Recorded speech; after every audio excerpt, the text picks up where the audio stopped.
Basically, like, could you just kind of like walk me through the process of like when you guys think you have like an eyewitness and how you would try to identify who this is?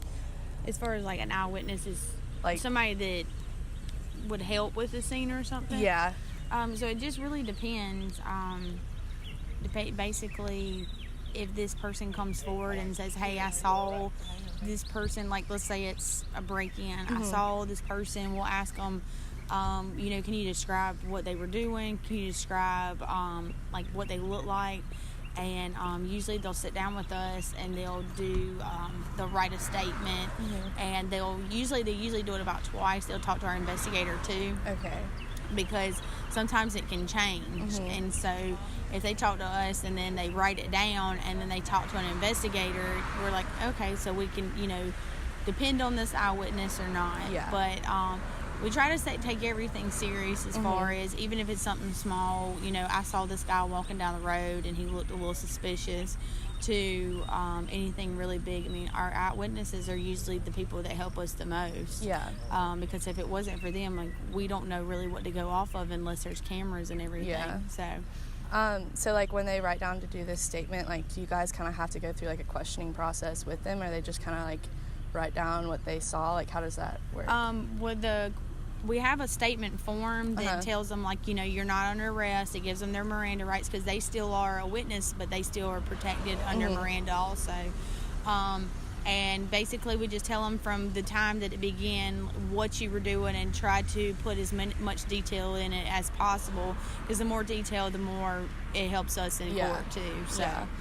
So, like, would you guys have to do, like, a police lineup to try to figure out who the person is? Depending on what it is. I mean, if it's something, like, really big, we do like to do that. And even if it's something smaller, we'd still like to do that just because it helps. But, they'll go through a whole police lineup, and it's sent in through SLED. So you send the person in, and they send you back somebody that has the same kind of haircut, the same, like, color skin, and they all have to be wearing the same thing. So if you have somebody that has like a red shirt on, you can't have him in the lineup, because he's going to stand out more than somebody that all have white shirts on. But SLED does all that, so you just send the person's information in, and then they send you back 6 people. Okay, that's cool. Where do they typically, like, pull those people from? Anybody that has had a picture and any kind of, like, records. Like, so anytime you go to jail, you get a picture every single time you go to jail. So that's what they would do, is they just pull pictures from anything that we've done. Yeah, they have, like, a huge database. Anytime you've been arrested or had your picture taken for...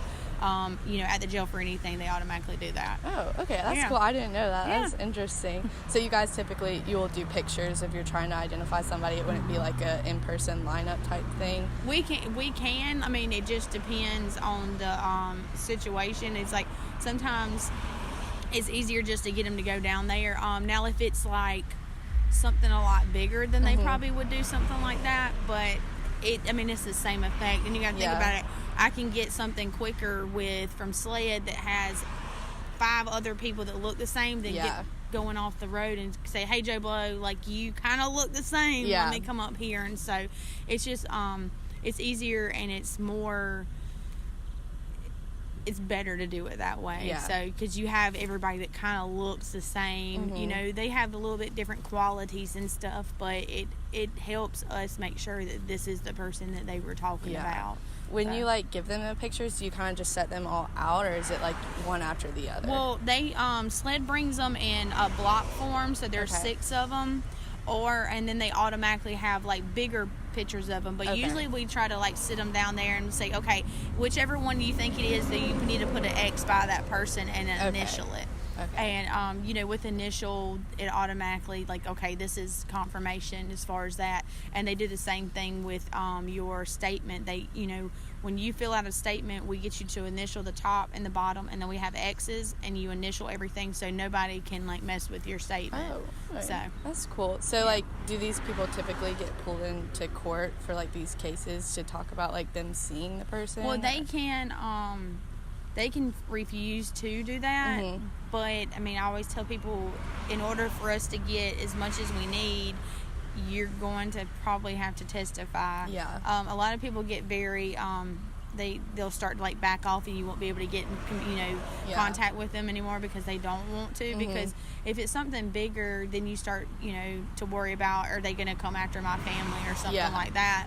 So we try to give them as much privacy as they want to, but as soon as the defense attorney or somebody gets a hold of them, they're wanting to know everything about them. Yeah.